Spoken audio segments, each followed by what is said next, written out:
Hello guys, നമുക്കിന്ന് inauguration ഡേയുടെ കുറച്ച് വിശേഷങ്ങൾ കണ്ടാലോ. ഈ വീഡിയോയുടെ ഞാൻ കുറച്ച് വൈകി പോയിട്ടോ, കുറച്ച് തിരക്കുകളും കാര്യങ്ങളൊക്കെ ആയിരുന്നു, അതുകൊണ്ടാണ് കേട്ടോ വൈകിയത്.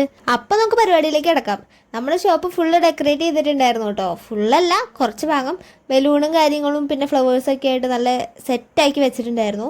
പിന്നെ എല്ലാവരുടേതായ തിരക്കുകളിലാണ് കേട്ടോ, എല്ലാവരും കുറച്ച് ബിസി ആയിരുന്നു. പിന്നെ അന്നത്തെ എൻ്റെ കോസ്റ്റ്യൂം സാരി ആയിരുന്നു കേട്ടോ. എങ്ങനെയുണ്ട്, സുന്ദരിയായിട്ടില്ലേ? പിന്നെ ചെണ്ടകൂട്ടും കാര്യങ്ങളൊക്കെ ആയിട്ട് പരിപാടി കളറായിരുന്നു. പിന്നെ അത് കഴിഞ്ഞ് കുറച്ച് നേരം കഴിഞ്ഞപ്പോഴേക്ക് ഗസ്റ്റ് വരാനായപ്പോഴേക്കും നമ്മൾ ബൊക്കെ കാര്യങ്ങളൊക്കെ എടുത്തിട്ട് നേരെ പുറത്തേക്ക് ഇറങ്ങി കേട്ടോ. പിന്നെ കുറച്ച് നേരം കഴിഞ്ഞപ്പോഴാണ് ഞങ്ങൾ ആലോചിച്ച് കട്ടിയുള്ള റിബൺ കെട്ടിയില്ലല്ലോ എന്ന്. പിന്നെ പെട്ടെന്ന് അതൊക്കെ എടുത്ത് കെട്ടിയിട്ടാ.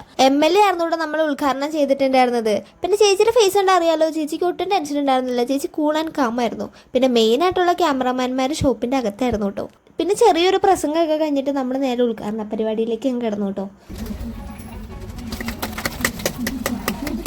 പിന്നെ നമ്മൾ പതിയെ ഷോപ്പിന്റെ അകത്തേക്ക് കയറി എല്ലാവരും. അത് കഴിഞ്ഞ് പിന്നെ ഓരോരുത്തരായിട്ട് ദീപം തെളിയിച്ചു കേട്ടോ.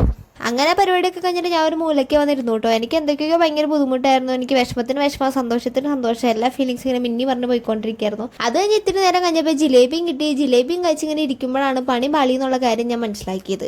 എനിക്ക് വയറുവേദന എടുത്തു തുടങ്ങിയിട്ടുണ്ടായിരുന്നു. വയറുവേദന കൂടി വന്നപ്പോൾ എനിക്ക് മനസ്സിലായി എനിക്ക് ഡേറ്റ് ആയി എന്നുള്ളത്. അതിൻ്റെ ആയിരുന്നു ഫീലിങ്സ് അങ്ങനെ മിന്നി പറഞ്ഞ് പോയിക്കൊണ്ടിരുന്നത്. പിന്നെ മാക്സിമം കുറേ നേരം ഞാൻ അവിടെ പിടിച്ച് നിൽക്കാൻ നോക്കി. പിന്നെ എനിക്ക് പറ്റിയില്ല.